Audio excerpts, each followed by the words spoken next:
IT sector की सबसे दो बड़ी कंपनीज पे अगर हम नजर डालेंगे, इन्फोसिस और टीसीएस, अगर ये दो कंपनीज की आप तरफ देखेंगे तो यहाँ पर आपको एक जबरदस्त क्रैश नजर आएगा। दोनों ही कंपनीज में अपनी ऑल टाइम हाई से जबरदस्त नीचे है और दोनों ही कंपनीज लगभग 52 वीक लो पर इस वक्त ट्रेड कर रही है और साथ में पिछले 3 सालों में दोनों ही कंपनीज ने काफी खराब रिटर्न्स दिए है।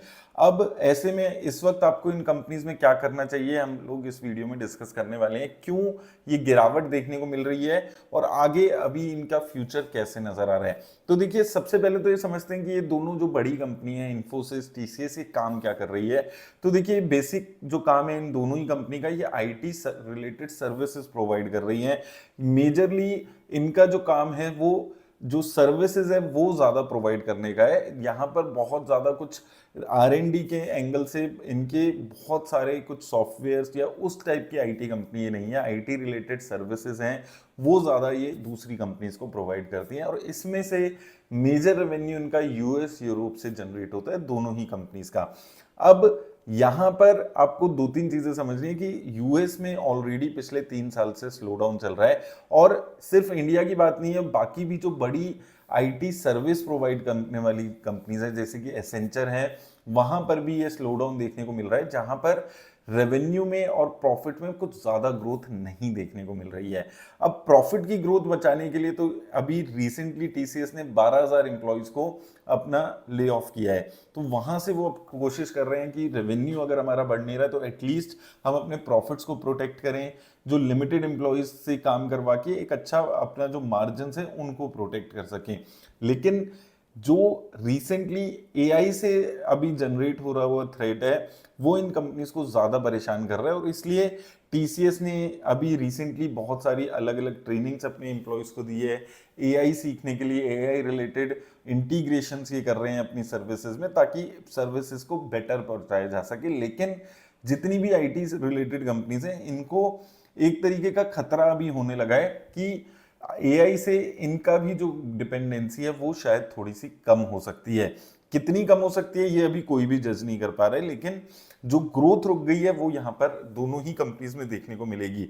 अगर हम इन दोनों कंपनीज की सबसे पहले इन्फोसिस की बात करें तो आप देखेंगे क्वार्टर ऑन क्वार्टर कुछ ज्यादा ग्रोथ इन कंपनीज में आपको देखने को नहीं मिलेगी। ईयर ऑन ईयर भी आप देखेंगे लगभग इनके जो रेवेन्यूज हैं वो लिमिटेड नजर आ रहे हैं। देखेंगे आप 10 साल में, 5 साल में, 3 साल में, 1 साल में फ्लैट रेवेन्यू की ग्रोथ है 10%, 12% की मिनिमल ग्रोथ आपको देखने को मिलेगी। 10 साल के पीरियड में प्रॉफिट ग्रोथ भी अगर आप इन्फोसिस की देखेंगे तो सिर्फ 8% की ग्रोथ है। शेयर का तो और भी ज्यादा बुरा हाल है, 3 साल में, 1 साल में कोई रिटर्न इन्होंने इन्वेस्टर्स को बनाकर नहीं दी है। सिमिलरली टीसीएस की बात करें, यहां पर भी आप देखेंगे 52 वीक लो पर ये शेयर है। यहां पे भी अगर आप देखेंगे 10% की ग्रोथ है सेल्स में और प्रॉफिट में भी लगभग 4-5% की 1 साल में और 10% की रेंज में ग्रोथ है। अब यहां से कितनी ग्रोथ यहां पर आ सकती है कंपनीज में ये आपको समझना है। अभी भी अगर आप देखें टीसीएस 22 की प्राइस टू अर्निंग पे है और अगर हम इन्फोसिस की बात करते हैं ये भी 22 के आसपास की प्राइस टू अर्निंग पे है। तो करेक्शन वैल्यूएशन वाइज भी पिछले 3 साल में काफी हो चुकी है इन दोनों ही कंपनीज में और साथ में जो ओवरऑल करेक्शन है वो भी आपको देखने को मिल चुकी है। आपका 2000 के आसपास जा चुका था, इन्फोसिस का प्राइस अभी 1400 के आसपास है, टीसीएस का प्राइस 4500 तक जा चुका था, वो गिर के अभी 3000 रुपए के आसपास है। तो ये दोनों ही कंपनीज में एक जबरदस्त गिरावट देखने को मिल रही है और अगर आगे आने वाले टाइम में इन कंपनीज को ग्रोथ लानी है तो देखिए, ये जो इनका जो बिजनेस है, जो हमने बात की आईटी सर्विसेज का जो बिजनेस है, ये अभी इनका रेवेन्यूज इतने बड़े हो चुके हैं, 1.5 लाख करोड़ के आसपास के रेवेन्यूज हो चुके हैं। वहां से फर्दर अगर आप ये सोच रहे हैं कि 15-20% की सीएजीआर से ग्रोथ आएगी तो वो तो पिछले 10 सालों में भी नहीं आई, जब इनका जो बेस होगा वो शायद थोड़ा सा छोटा होगा। आज से आने वाले टाइम में 10% की, 12% की ग्रोथ बहुत ज्यादा मुश्किल ऐसी कंपनीज में लगती है, अनटिल एंड अनलेस ये कंपनीज हेवीली आर&डी में अपना पैसा इन्वेस्ट करे और कुछ नए सॉफ्टवेयर्स, कुछ नए अलग डिफरेंट गेम चेंज करने वाले कुछ चीजें लेकर आए तो अलग बात है। लेकिन अगर ये ओवरऑल आईटी सर्विस की बिजनेस पे ही डिपेंड रहने वाली है आगे टाइम पे भी, तो कुछ खास ग्रोथ की उम्मीद ऐसी कंपनीज में नहीं कर सकते। वैल्यूएशन ऊपर नीचे हो सकती है ट्रेडिंग के एंगल से, लेकिन ओवरऑल लॉन्ग टर्म जो ग्रोथ होती है वो ऐसी कंपनीज में नहीं आएगी जब तक ये खुद की कुछ डेवलपमेंट करके कुछ बड़ा, जैसे हमने देखा है आजकल एआई की कितने सारे ऑप्शंस हमें मिलने लगे हैं, लेकिन इसमें से कोई भी इंडियन ऑप्शन आपको नहीं दिखेगा। उसका सबसे बड़ा रीजन है कि हमारी कंपनीज आर&डी पे पैसा ना लगाकर उसको डिविडेंड में बांट देती हैं और कहीं और खर्चा कर लेंगे, लेकिन जो ग्रोथ है, कंपनी की ग्रोथ है, रेवेन्यू की ग्रोथ है, उस पर कोई अग्रेसिवली बात नहीं कर रहे हैं। जो सिस्टम चल रहे थे 10 साल से वैसे ही सब सिस्टम्स चल रहे हैं, उन्हीं को फॉलो कर रहे हैं।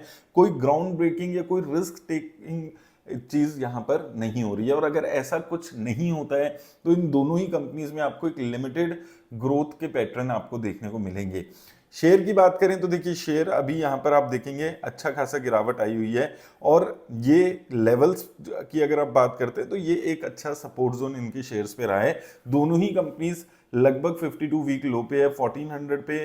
इन्फोसिस में हमेशा से एक अच्छा उछाल देखने को मिला है अगर हम पिछले एक साल के इसके चार्ट्स देखते हैं। सिमिलरली टीसीएस का भी अगर हम बात करेंगे तो यहाँ पर भी 3000 रुपए के जो लेवल्स हैं ये हमेशा से सपोर्ट जोन का काम किया, और पिछले 3 साल के लगभग लो पर इस वक्त टीसीएस का शेयर चलते हुए नजर आ रहा है।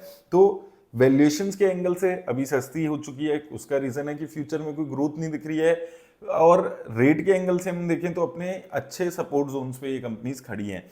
लेकिन अगर आप इनमें इन्वेस्ट करने के बारे में सोच रहे हैं तो आपको एक चीज बहुत ज्यादा अपने माइंड में क्लियर रखनी है कि आप 10, 12, 15 साल के लिए ऐसी कंपनीज में इन्वेस्ट करेंगे भी अगर यहाँ से, तो आपको 10%, 12% की CAGR ग्रोथ मैक्सिमम मिल सकती है, क्योंकि कंपनी ही बहुत ज्यादा ग्रोथ नहीं कर रही है। अनटिल अनलेस ये कंपनीज कुछ नया करती है अपनी IT सर्विस के अलावा, कोई नया बिजनेस वर्टिकल ऐड करती है जहां से ग्रोथ आती है। जैसे हमने रिलायंस में देखा है कि उनका शुरू में ऑयल का बिजनेस था, उसको चेंज किया, देन वो जियो पे आए, फिर जियो से रिटेल में अब वो आए, तो वक्त के साथ साथ उन्होंने अपने बिजनेसेस में एडिशंस किए और कुछ नए वर्टिकल्स में गए।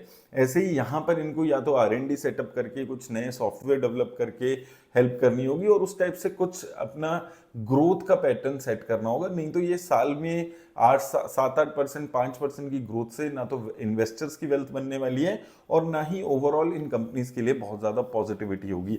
तो ये दो कंपनीज में ये मेरा पॉइंट ऑफ व्यू है, लेकिन याद रखें इन्वेस्टमेंट की राय किसी भी तरह की नहीं है, एजुकेशनल पर्पस के लिए वीडियो बना रहा हूँ। कमेंट सेक्शन में मुझे आप लोग भी जरूर बताइएगा कि आप लोग अभी इन कंपनीज में क्या कर रहे हैं। धन्यवाद।